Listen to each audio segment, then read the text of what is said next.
Does your business have a funnel or an offer ladder? I didn't know what that meant 5 years ago, and now I have one. So today I'm gonna pull back the curtain on my entire business funnel, something that I think not a lot of creators or entrepreneurs talk about. And so in this video, I'm gonna explain why I believe that you need an offer ladder and a funnel, how my own offer ladder has changed over the last 5 years, and how you can get started today to implement one in your own business. And a huge shout out to Circle for sponsoring this video. So first of all, what's the difference between an offer ladder and a funnel? I kind of think about them interchangeably, but basically you could think about the very top of the funnel is like the way in which people are first finding out about you. So that whether this is like a free post that you make on social media, or they join your free newsletter, or they watch a free YouTube video or something. And so it's this kind of top of level awareness. And then as they come further down the funnel, they may be more likely to purchase things from you, right? All the way to the bottom of the funnel. But with an offer ladder, the way I think about this is it's kind of like a strategic lineup of products at different price points that guide your audience from, again, first discovering you to your more premium offerings. And, I think the big problem with single offer businesses, which is, I think most people, is you create this kind of feast or famine cycle. And I learned this the hard way with my cohort-based course, Brand Deal Wizard. But with offerings at, let's say, $50 and $500 and maybe even $5,000, you're not just increasing your revenue, you're serving different audience segments where they are right now. And the real magic, I think, is in the natural progression, right? Someone who buys your $20 ebook, $20 book.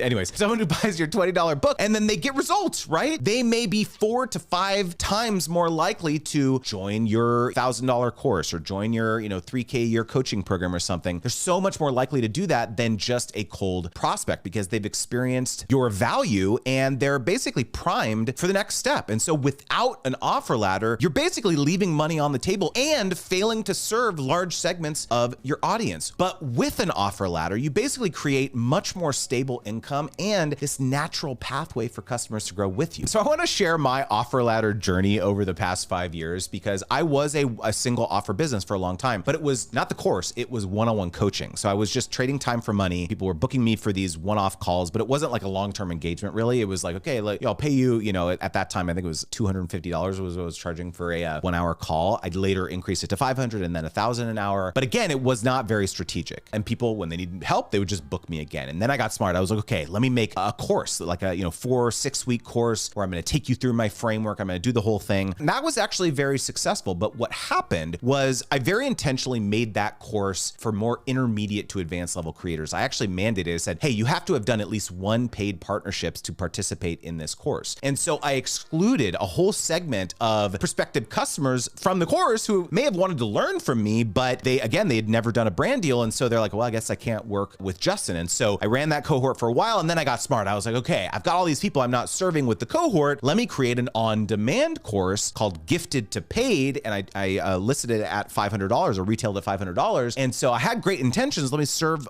people at the beginning. But what happened is that it just created massive confusion. People didn't know which one to enroll in. They're like, should I do Gifted to Paid? Should I do Brand Deal Wizard? Because, I would have people who, let's say, had 300,000 followers and they were still getting a bunch of free product offers. And they're like, I feel like I want to convert these into paid offerings, right? And so I literally spent all this work creating this new course and I decided to scrap it and use it as a bonus incentive when people joined my Brand Deal Wizard cohort. Another thing that I tried to launch a membership because I thought, oh, everyone took my brand partnerships course. Now, wouldn't it be cool if I could help them build a more diversified creator business with affiliate marketing and merchandise and community and all these things that I also really enjoy and had experience in, but it failed. I only had 1 person sign up and I ultimately decided to not run it and shut it down. And so it was very humbling, first of all. Like I was like flying high here with this like awesome course that I had, but no one really wanted it. And so the big aha moment came for me when I literally just went to my alumni. I went to my customers and said, what do you want from me?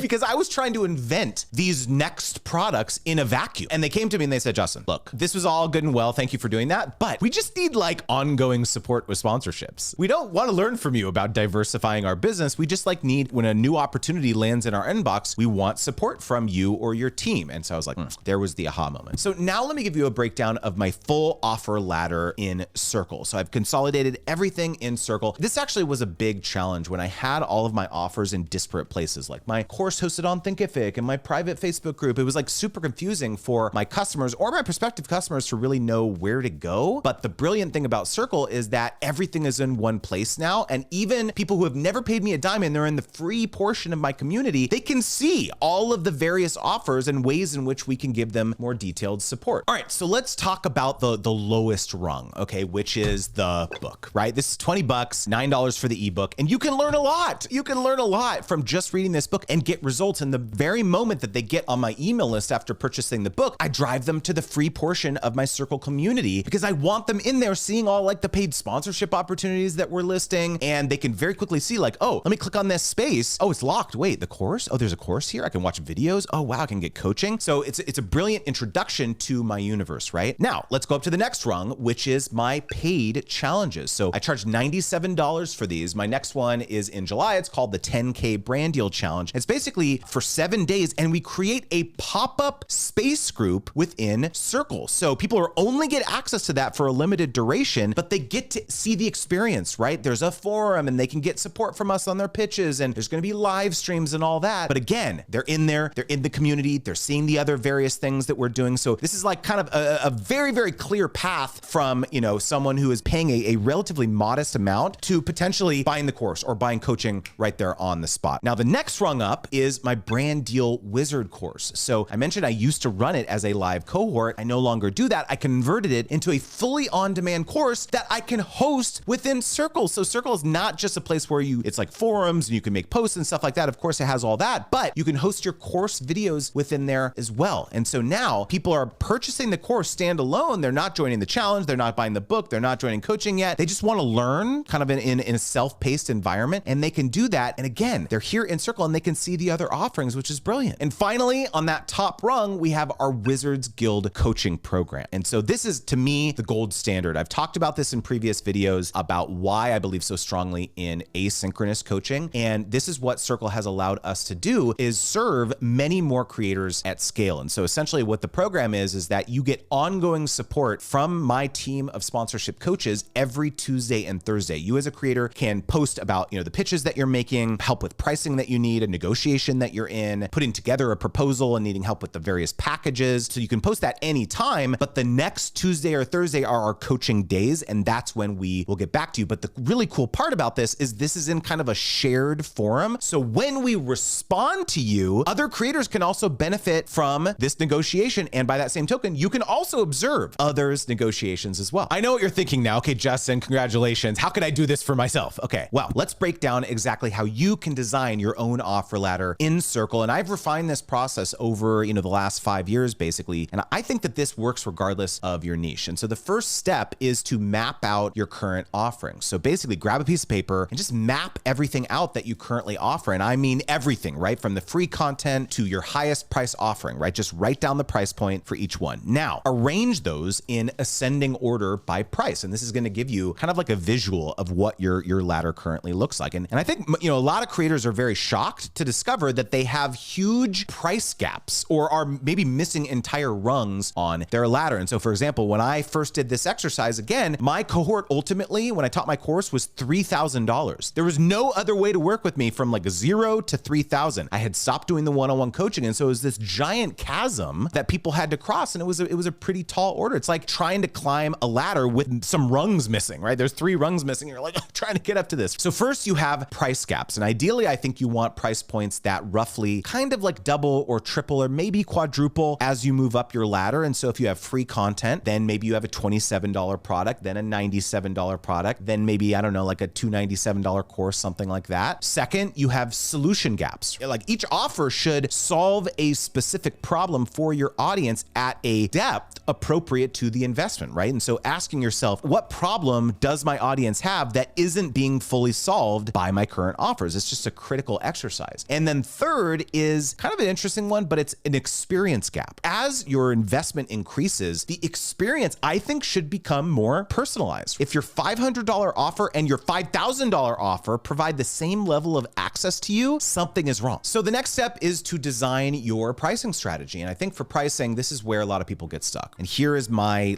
rough framework. I think your entry offer should be priced low enough that it's an easy yes, but high enough to qualify serious customers. And I think for most creators, this is between $27, $97. And for a long time, just remember, I did not have this until the book came out. And so just take this with a grain of salt. Now, your core offer offer, which is usually, a comprehensive course or program or something like that, typically between $500, $2,000, depending on your niche, depending on the problem that you're solving. And then a premium offer, which is beyond that, should be priced based on the return that it delivers, not your time. And so if you're coaching someone and you're helping them, 10x their income, you absolutely need to be pricing accordingly. And so remember, each step up your ladder should deliver at least, multiple times the value of the previous offer. And so this makes upgrading feel like a no-brainer for your customers. Now, the next step is positioning each offer correctly. And this is where I think Circle really shines for implementation, because when you position your offers, you need to create aspirational visibility, right? And let me show you what I mean. So for example, the people that are in the free section of my community can see that there's this course where they can learn from me. Oh, wow, let me click that. Let me check that out. And then once they join the course, they can see that there is this Wizards Guild space where they can get twice weekly coaching support. They can do,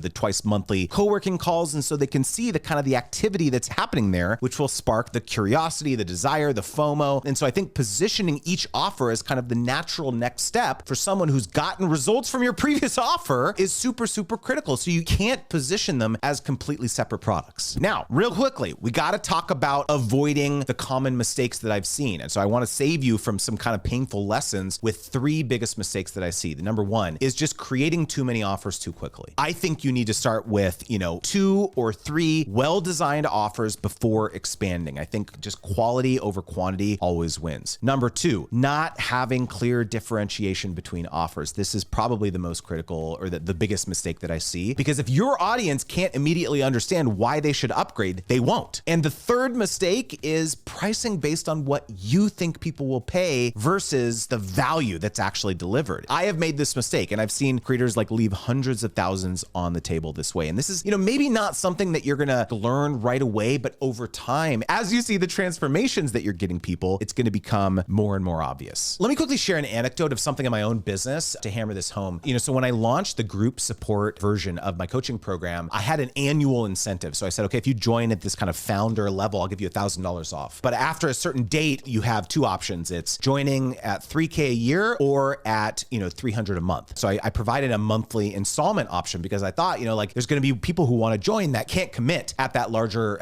annual investment yet. And so what happened though, is that all the people who joined the program since the launch joined on monthly. Not a single person joined annually. And I was scratching my head, why is this? And not only that, the people who were coming in at the monthly, a lot of them had the wrong expectation of what was going to happen. They thought, okay, I'm going to join this program. I'm going to get a super lucrative 5-figure brand deal within 3 weeks or a month. And then when that didn't happen, they would say, brand deals don't work for me. And they would churn, they would cancel. And so what I recently did is I decided to eliminate the monthly installment option to better align the expectations of look, brand deals is a long-term game. This is not a get-rich-quick scheme. And so yes, it's going to mean, probably, let's say, less revenue, less customers for me in the short term, but I do think aligning the investment cadence with the expectation that I'm setting with the support that I'm providing people is going to be just so much better over the long run for both me and my coaching clients. And just behind the scenes, really interesting development. I made this change 3 weeks ago, and I have had 5 people join at the annual level. When that monthly option was not available, people were like, well, I want to learn. I want to do this. I want to learn from Justin and his team. They pulled the trigger. And so again, this is something I'm learning even now. So now let me give you just a quick crash course in how you can implement your offer ladder in Circle. So the first thing is setting up your spaces. And so Circle uses spaces and space groups to organize your offer ladder tiers. So you basically create a space group for each level. So again, I have one for free people in my community. I've got people who are joining those pop-up challenges. I've got my course members, and I've got my coaching clients, right? And I think the magic is in Circle's 3 privacy settings. So you have public, which is everyone can see and access it. You've got private, which is everyone can see, but only members can access. And you've got secret, which means that it's only visible to members with access. And so now let's talk about how you can create that FOMO, that aspiration, oh, I want to get there one day, or I want to get access to that space. And I think this is Circle's secret weapon for offer ladders. So you can make premium spaces visible, but not accessible to those lower tiers. And so again, course members can see coaching spaces and see the activity happening in there, but they get this kind of upgrade required lock screen or paywall if they try to access it. And I think this creates kind of this natural desire to move up your ladder without aggressive selling. Now, Circle has a bunch of other other bells and whistles like a member directory and an API, which I use heavily, and even AI agents is like a recent thing. And so make sure to click on the link in the description box and figure out how you can utilize Circle for your own offer ladder. And again, huge thanks to Circle for sponsoring this video. Now, if you want to see me go a lot deeper about why I've doubled down on asynchronous coaching in my business, make sure to check out this video right here.